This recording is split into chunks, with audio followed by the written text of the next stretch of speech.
5.5-point underdogs this Saturday, but what gives us hope about Michigan State football? We talk about it with Matt Wenzel of MLive. Let's go.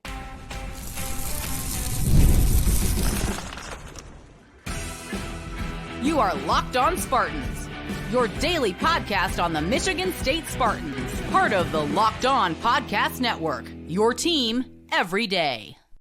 Today's episode of Locked On Spartans is brought to you by FanDuel. Place your first $5 bet, and you'll get started with $200 in bonus bets guaranteed. Just visit FanDuel.com to get started. Spartan friends, Spartan family. Locked On Spartans listeners, thank you all so much for tuning in to Locked On Spartans, your team in green and white, every single day right here in the Locked On Podcast Network. Please rate, review, subscribe, and get ready to open up your eyes full of hope, everyone, because yes, with Matt Wenzel of MLive, we're kicking this thing off. Because sure, yeah, Michigan State, they're underdogs. They haven't won in about 4 weeks here. It's been kind of tough sledding for our Spartans. But we have hope. This isn't facing Oregon or Ohio State. There is a realistic path to victory coming up this Saturday. So, Matt, as the esteemed guest here, we'll let you bat first. I'm sure you have a list of 25 reasons why MSU can win this thing, but what is at the top of your list here for Saturday? I mean, I guess the biggest reason for optimism for MSU fans would be, hey, they had a bye, got a chance to, take a breather, get a little rest, and review 6 games of film. Jonathan Smith, so they went over every play, looking for tendencies, obviously stuff to do, stuff to build on, stuff to improve. So I guess your hope would be, that happens. You see the team defense that you saw, for most of the year. They got trucked at Oregon. I mean, let's be honest. But a little bit, yeah. So, I mean, it would be that. And then maybe this is the week the offense actually finally puts it all together. I mean, if they can avoid the turnovers, Aiden Childs plays the way he's capable of, and everything comes together, that would be I guess my big two reasons for hope, I guess. I like it. Now, I'm going to, just keep piggybacking off that, and I'm going to bring up a term that might have a lot of State fans flinching out there because this has been quite the cliche or the buzzword in the Scotty Hazelton era. Ready? Bend, don't break. Bend, but do not break. You like that, Matt? Yeah, I doubt any other State fans like hearing that, but what has Michigan State kind of been doing so far this year with Joe Rossi? It's bending a little bit, less than they used to bend in years past, albeit, but still they are not breaking when other teams get in the red zone. Michigan State's defense has allowed 14 scores on 20 red zone trips. That is 70% score rate. That's top 15 in the nation, guys. That's not too shabby. Now, Iowa, their offense on the contrary, now they've scored 17 of 19 times. That's pretty good. Let's not get it twisted. However, just 12 of those 19 trips have ended in the end zone. That is just in the middle of the pack, 65th in the country. It's kind of so wonky in the red zone that they put their backup quarterback in there because they don't entirely trust Cade McNamara. It's kind of get gimmicky in the red zone. So, look, there's only going to be 40-some total points scored this game, I would imagine.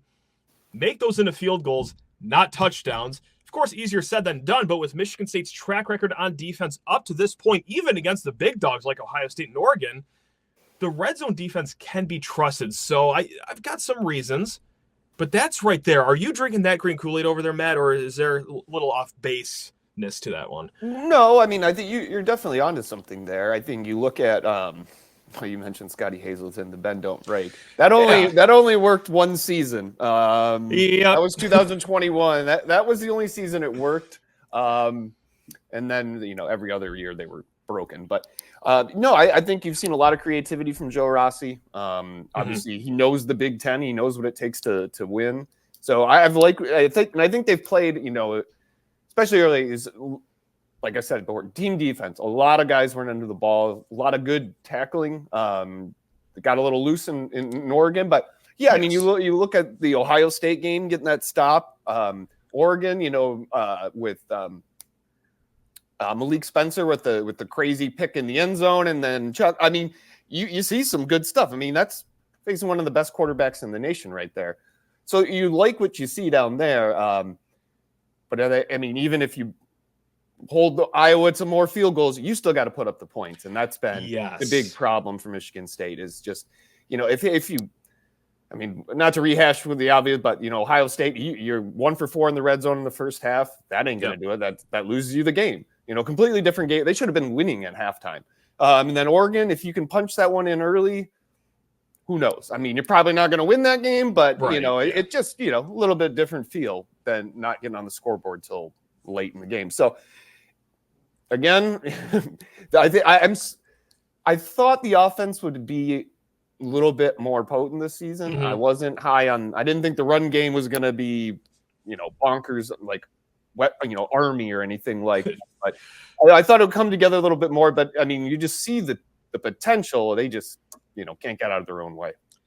We're asking two big things for Michigan State this Saturday. One is to do something they have not done under any circumstance this year, and that's take care of the football. Iowa, as good as any other team in the country, makes you pay for your turnovers. Just ask Washington last week. They only had 2 turnovers. Both turned into points, and then Washington was playing behind the 8 ball. They had some 4th down calls that did not go their way, and it just spiraled out of control. The other thing that we're asking them, though, is something that we have seen for a lot of the season, and that's just good run defense, good tackling. Now, it's a twofold thing here. One, they looked horrendous against Oregon, okay? Like, they were running all over the Spartans. Those Ducks were not great. The second part, you're welcoming in probably the best running back in the Big Ten in Caleb Johnson. So can they go back to who they were in the first 5 games? Even that Ohio State game included, I thought they looked okay at stopping the run.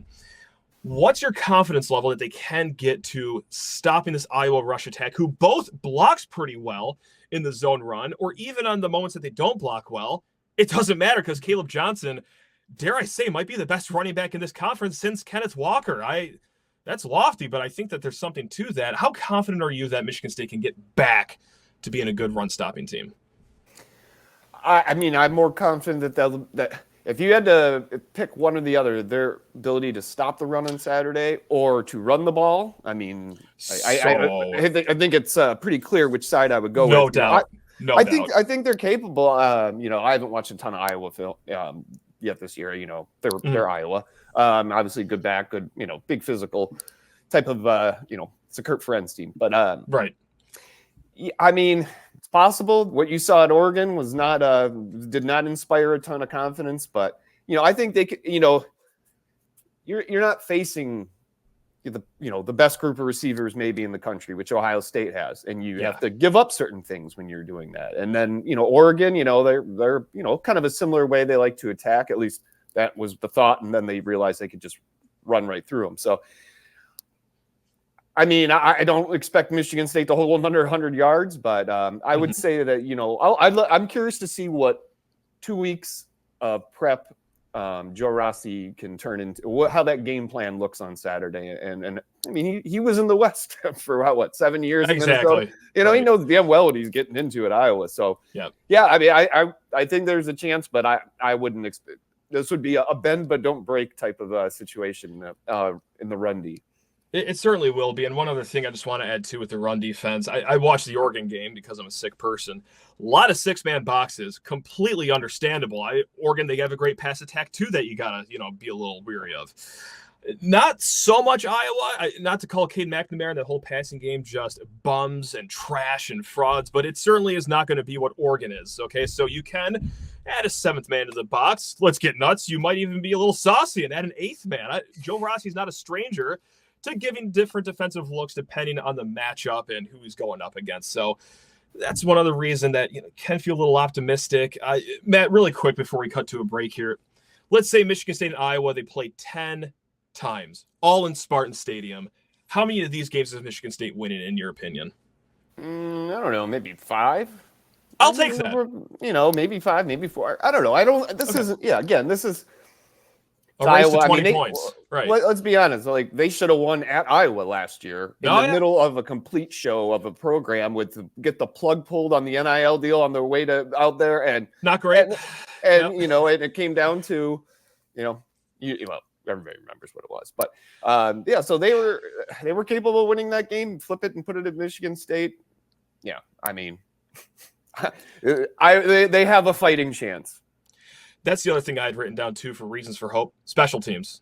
All right, because that, special teams kind of blew up Michigan State's face late in the game, and that's kind of what shifted the whole tide of that game. I don't want to go as far as saying the rest of the season. I think that was a foregone conclusion, but certainly would have been nice to smile at least for one more game. So whether it's just, hey, you're lining up correctly for the first time in how many years, or you do have a great punter and a great kicker in a game that's going to be a race to 20 points, that's going to mean something. As silly as it may sound, no, special teams is going to play a factor here. So yeah, I would agree. I think that you could say that's been one of the biggest bright spots for them through the first half of the season was last year. Eckley minus he had the one shank was at Ohio State, but other than that, he's been really good. Jonathan Kidd's been dynamite. It's amazing what having a kicker could do. And it's amazing what FanDuel, America's #1 sportsbook, can do to your Saturdays and Sundays. How about that for a segue, folks? All right, guys, we're talking America's #1 sportsbook. You already know it. It is FanDuel.com. And let's say that you're liking the Spartans just like I am, right? Okay, plus 5.5 points. That's how many you are getting in this matchup. Now, let's say that you're not that impressed by the school down the road either. Yes, Michigan. Well, we play them a week after. Guys, they already have the spread out at FanDuel right now. Michigan State 9.5-point underdogs. If you like that number where it sits right now, go ahead and take that game. Parlay them both together if you are feeling that good about the boys in green and white. And hey, you know what? Saturday ends. Of course, it's NFL Sunday. So NFL fans, you can start the season with a big return on FanDuel, America's #1 sportsbook. So when you get a hunch in the middle of the game, you can check out the latest stats, view live play-by-play, and so much more on the same page where you place your bets. Better yet, you will get started with $200 in bonus bets guaranteed when you place your first $5 bet. That is over at FanDuel.com, America's #1 sportsbook. Again, guys, FanDuel.com. All right, let's welcome him back here. It is Matt Wenzel of MLive. And you know what? I want to get into what you took away from media availability this week, but I'm going to kind of blend this topic together because who is set for the biggest second half of the season? Now, the name that was talked about already this week, the name that pops up into my mind, is going to be a beneficiary of an injury. Michael Masunis, tight end, out for the season. Brendan Parachek, he was talked about by Brian Wozniak, the tight ends coach, of having a big second half, and I think it only makes sense. Now, is he as good of a blocker as Michael? Probably not, but is he a better receiving threat? I would say so. It might be obvious, but I think that he could be set for a big second half of the season. Guy that lost that second tight end spot to Michael Masunis because he was injured throughout fall camp. Is that the flower you expect to blossom the brightest here, Matt? Or is there another name that you expect for a big second half? It's interesting you went with the tight end because I was gonna go with the tight end too, but I was gonna go with Jack Velling. Okay, I like it. I think there's more. I did not expect Michigan State to be at the midpoint of the season with 0 touchdown catches from its tight ends. Granted, there were opportunities. The Maryland game, as soon as it was open in the end zone, and Childs is off target. But I think Velling's got more. There's more potential him in the offense. You've just seen it in flashes, and it's not. Defenses obviously know who he is. He had a hell of a year at Oregon State last year. But you look at, I don't know, it's situational, but at Boston College, when Childs, he was trying to put together that go-ahead drive late, who was his primary target? Go with the guy you know. That's so right. I think he's got. I would like to. I'm interested to see if they use him any differently in the second half of the season, see if they can kind of unlock that potential in their offense, because it feels like for as much as a tight end centric offense as it is, and they've done some creative things. I'm not saying they're going to do a reverse flea flicker or whatever and throw it to Laporta, but I don't know. I just think there's more on the bone there that they can take advantage of, especially because the run game is what it is, and they got good young receivers, but you don't have one of these. You don't have one of the Ohio State guys immediately. Yeah. Or even last year.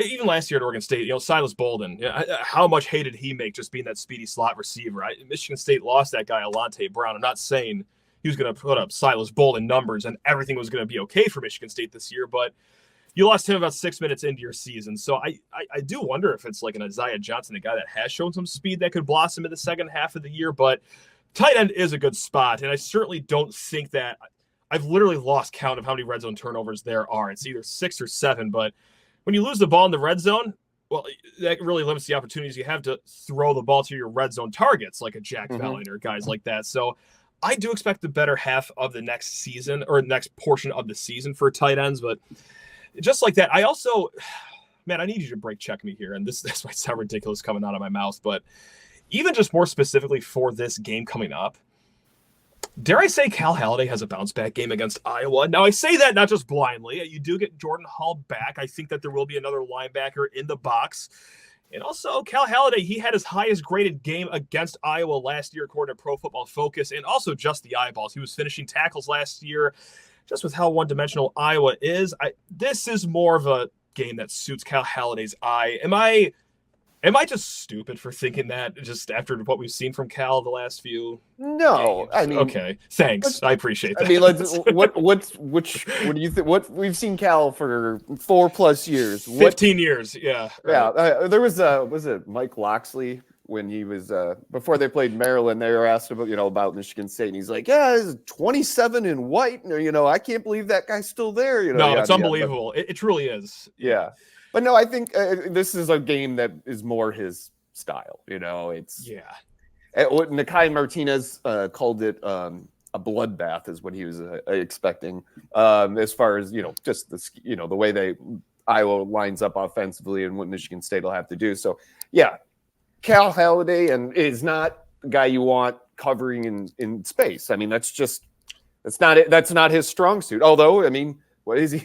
He got 2 interceptions and a fumble return for touchdown. So sure. He sealed the Peach Bowl by reading it well. So I mean, the guy knows how to play. It's just they're physically there's some speed things, but yeah, staying in the box would be I think a welcome change for Cal.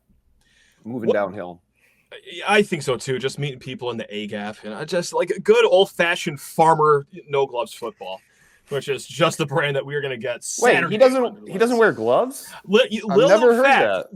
I'm glad you're sitting down for that one. Yeah, he does not wear gloves. I just want to re-emphasize that. Broadcasters need to be banned from saying that. It's like Caton Kershaw, or Stafford and Kershaw being high school teammates. Like everybody knows that. Jaden Reed and Peyton Thorne were high school teammates. Great. Okay, we've heard it. Oh my goodness gracious. There's my rant. I'm done.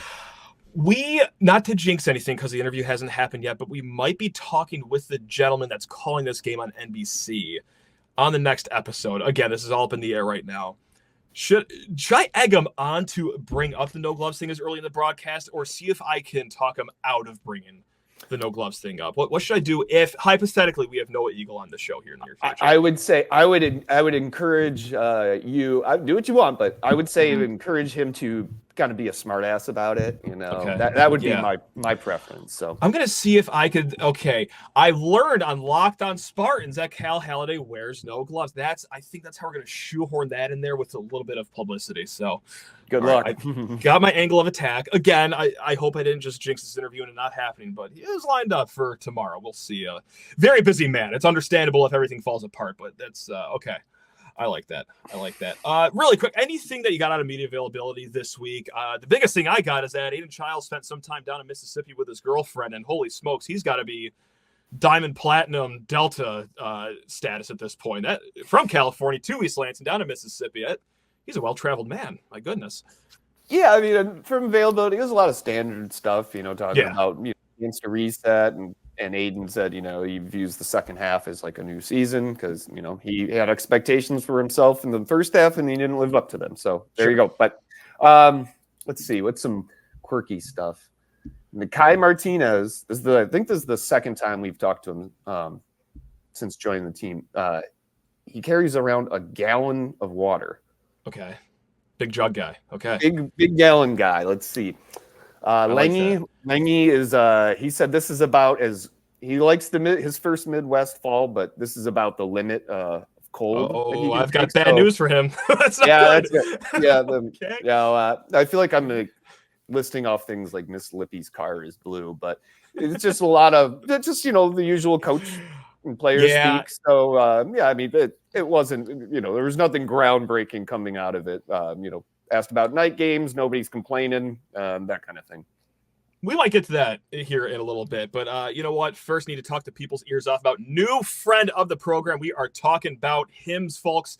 That is right. Guys, sometimes intimate moments happen spontaneously, and we always want to be ready so we can perform in the bedroom. Well, Hims provides access to treatments that can help you last longer, giving you that boost of confidence so you can be ready whenever the mood strikes. Now, Hims is changing men's healthcare by providing you with access to affordable sexual health treatments from the comfort of your couch. The process is 100% online, so there's no need for an uncomfortable doctor's visit. Just answer a series of questions on the site, and a medical provider will determine the right treatment option. If prescribed, your medication ships directly to you in discreet packaging for free. No insurance is needed, and one low price covers everything from treatments to ongoing care. So start your free online visit today at hims.com/locked-on. That is HIMS.com/locked-on for your personalized ED treatment options. HIMS.com/locked-on. The products mentioned are chewable compounded products, which are not approved by or verified for safety or effectiveness by the FDA. Prescriptions require an online consultation with a healthcare provider who will determine if appropriate restrictions apply. See website for details and important safety information. Subscription required. Price varies based on product and subscription plan. All right, let's drag him back out here. It's Matt Wenzel. Matt Wenzel, sorry. Have I been screwing that up the entire show here, and you just are too nice to correct me on that? You were fine. You just messed it up just the one time at the media correction. So no big deal. Excellent. I butcher people's names all the time, so I can't how easy is your name and I butcher it? No, it's bad over here. I'm so sorry. Maddy W. He joins the show from M Live. I'm gonna edit all that out. It's gonna be great. Look, so what do we know about the rest of the season here for Michigan State? I know we're more than halfway done with this week, but just to look back on last weekend in the Big Ten, Maryland got absolutely throttled by Northwestern. So that win, it was a lot of fun in the moment. It's not looking like ultra extraordinary right now. However, Purdue took Illinois to overtime, and that's a really bad Purdue team. So does that Illinois game look a little more gettable? Wisconsin, not a great Wisconsin, absolutely rolled Rutgers in Piscataway, by 1,000 points. So does that game look a little shinier for Michigan State? Then Iowa, they waxed Washington. Does that change the lookout of the Michigan game, who actually lost to Washington? Man, that's a lot of rambling and a lot of looking back at games to ask the question, what's your expectation here for these last 6 games? Can they get 3 wins and get to bowl eligibility with how wacky everything looks? Yeah, I think they can. I mean, I would look at the second half of the season and I see 6 winnable games. I don't see Oregon. I don't see Ohio State on the schedule. Same. It's great. I know. Iowa's Iowa. Michigan's Michigan. They might not even be a top 25 team when Michigan State goes to Ann Arbor. Right. Who knows? They got to go to Illinois. Indiana, I mean, just looking at the Big Ten standings and seeing Indiana at the top at 6-0 is bonkers. But sure, look at who they've played. So credit to Kurt. They're doing. It's a pretty impressive. It's a good team. Yeah, but we'd be 6-0 too, right? MSU would be undefeated, unquestionably. And then Illinois, who the hell knows? They went to Illinois and won a couple of years ago, despite trying to lose the game. It seemed like Purdue. Sucks. Rutgers. There's 3 wins out there. I mean, that Boston College loss really looms large. That could end up being what cost you a bowl game. But there's to go back to the beginning, there's hope out there. But they just can't get away with the same stuff every week. You got to clean up the turnovers, the red zone, and give yourself a chance, because they're not doing that. No question. And you know what, as we plunge into the mailbag here, Jack wrote in a question, a 2-pack of questions, because kickoff times have been all the rage this week, as the Michigan game has been announced as a night game. That will be, I believe, 5 straight night games for Michigan State, also on 5 different networks, if you like that. That'll bring it up to 7 night games at least this season. So Jack writes in, what is your favorite time to watch a game on TV? And what is your favorite time to watch a game if you are tailgating? I'm going to go with night games for both of these. And I'm also going to do something very horrible right now, Matt. I'm going to go to Graham Couch's Twitter account. I did not ask for permission to do this whatsoever. Sorry, Graham. I can speak for Graham. He's a neighbor. He lives a block from me. I just saw him driving. Do you want to run over and get him? I could. We'd have to go for a pause. because he threw out a poll on Twitter right now. What is your preferred time for kickoff? 2,100 votes at the time of recording. Noon got 27% of the vote. 3:30 or 4 got 53% of the vote. Night games got 9.6% of the vote, and doesn't matter to me gets 10.4%. I also saw this comment earlier this week. This is from an unnamed beat writer for Michigan State football. This is after the night game was announced against Michigan, saying, quote, "It's comical at this point." Oh, wait, hold on. That was you, Matt. I'm going to guess that you're not a fan of these night games. I'm just going out on a limb here. I have tried, because nobody cares about us. I used to on Twitter about night games, and I've given up on it, for the most part. Sure. I just slipped into comical. I don't give two shits about who wins, loses, any of that. All I want is noon games. The best in the world are 11 a.m. Central kickoffs. Those are like a dream come true. Gotcha. I don't like working till 5 a.m. ever. That's not. I know fans don't care, because you can go to. Don't get me wrong. This impacts the fans. If you're driving good distance. Now, if I'm just speaking as a college football fan, I love primetime games, because if I'm home to watch it, that would be great. Right. The problem is when you're stuck in a press box till 2 a.m. or what, that's not. I still remember it was the Kenneth Walker debut game at Northwestern. Oh yeah, we get out of that broom closet of a media shed they call, and we get back up and they turn off all the lights in the press box. Basically, get out. That's nice. Go back to we parked away at the practice facility, and I get back in my hotel room. It's like 3 a.m, and I haven't done other than posting gamer. So it's like that's not an ideal situation. Give me the noon. Put me in Iowa for an 11 a.m. That's ideal. But I understand why people like the night games, and if I was just a fan of college football, I would too. I miss those noon kickoffs. So what you want to be the Washington Husky beat reporter, because at that same day as MSU Michigan, they're kicking off at 9 a.m. Pacific time. So cover it remote, don't actually be boots on the ground. That's the Matt ideal Saturday, right? Well, it was the last time when we were at Iowa. No, 2 times ago at Iowa. So it was the COVID season. It was an 11 a.m. start. Michigan State got smoked. Post-game Zooms over with really quickly, and we're looking at each other like, Apple Orchard, let's go. It's like 2 o'clock, and it's not even 2 o'clock. Our hotel rooms, because there was nobody in the city. You could stay right down the street. I'm like, I'm sure. Be back at the hotel in 4 minutes, because we parked right outside the stadium. So that was dream come true. Back in your hotel room, working at before 3 o'clock. That's the dream. I'm sorry, I'm just rambling about stories about noon games. No, you're fine, because I actually was surprised to see the poll results, because I swear I'm not making this up. I know I live this reality, but people would just complain about never having night games here at Michigan State. Oh, great, another noon game. So for less than 10% to say, no, I like the night games and just noon dominate, that's crazy to me. Now, I don't mind 3:34, but I'm going in my fan shoes right now.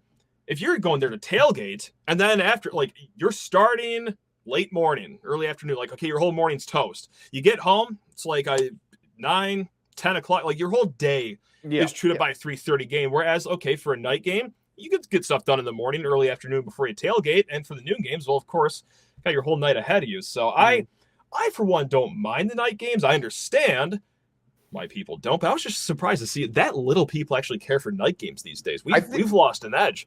There might be some recent fatigue in that. When you keep piling them up, and looking at Purdue on Friday night, and okay, that's not going to be good. But I just actually got off the phone with Alan Haller about an hour ago. And nice. The night games.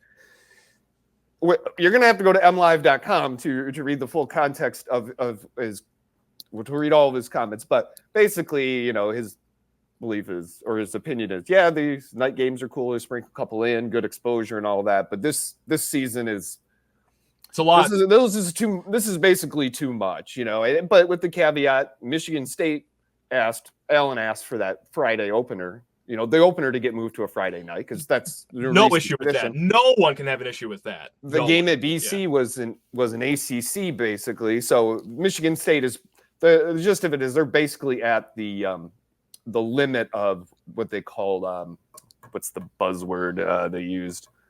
It's like the guideline for maximum number of night games. So, Okay. but either way, I mean, basically, night games are cool, but he is not this is not an ideal situation from his perspective. And I'll bark the stat out again. I mentioned it a few days ago on the pod, but so 7 night games at least for Michigan State right now in this season. You know, a rebuild under Jonathan Smith. Back in the 2013 and 2015 regular seasons, like when MSU was in their golden era, both those seasons combined in the regular season just had 5 total night games. I think it's not a surprise. It's a great stat. That's a great stat. It's just not a surprise because I mean, it's just how much different. Like you go back even a few years ago, and it's like, oh my god, another night of Michigan State and Michigan at night, all this stuff. Now it's just we're the ticket, Matt. That's right. Everyone wants to see primetime Spartans. That's my take. Yeah. That's why they put Michigan State and Michigan on BTN at 7:30 or whatever. I get it. It seems appropriate. I'm just waiting for them to announce Michigan State against. Like I said, I think they're done with night games for what they got. But Michigan State Rutgers on like the CW at QVC. At like 11:30 p.m. So yes, just got to fill that swim. Time. That's right. Really quick. Let's talk about that Purdue game really quick. Friday night, it's going to be like 18 degrees. I'm sure it's going to be raining that night. What crowd are you expecting? Which, by the way, I finally get to go to a game. That will be the one game I get to go to this year. The football gods have opened up my schedule for that prestigious game. More or less than 50 people in the stands, Matt, for that one. I'm going to take the over if you're putting 50 out there. Right. But yeah, I mean, a lot of it's going to depend on the weather. You know, what's it like on that by that time of year? Yes. I'm recalling 2 years. Oh boy, this is a good memory. I was actually talking with Solari about this yesterday or today. 2 years ago, that Indiana finale when all they had to do, they win, they get into a bowl game, and they. You guys are talking about the glory days, yeah. Nice. Oh yeah, but like I remember, like going out halftime and like. It was so miserable. Like it was freezing cold. It was really windy. And there's not many people who showed up in the first place, but the fans are flooding out. And go back and rewatch the missed kick just for fun. And look in the end zone. There's like one clear fan. He's standing there, and as soon as the kick gets hooked, he just it's kind of the surrender cobra. He's like, I can't believe I sat through 3 hours of this, 3.5 hours, and we can't make a chip shot field goal. And that's So that's I always thought that was a very fitting physical display to kind of encapsulate that game and that season overall. So. I wish for the life of me I could remember whatever overtime game it was against Iowa, 45 degrees, 40-mile-an-hour winds, sideways rain, and the same reaction. We lost that game, and I was thinking that's not only am I going to come down with pneumonia, but that was just the most miserable 4-hour experience of my life. So glad we can end on a high note here, Matt, for the listeners, bringing everyone just back to the glory days of Michigan State football. Remember, we did start this episode on a high note, talking about hope. Yeah. But anything you want to plug here before we let you go enjoy the rest of your week? No, just check out mlive.com/Spartans. Folks, we will be back tomorrow. We're going to talk keys of the game. Of course, we might have that big interview with Noah Eagle. We will see. I need everyone to pray for me right now. Let's hope that it all goes according to plan. But hey, Noah or not, we're going to be back tomorrow. Locked on Spartans, your team in green and white. Love you all. Go green.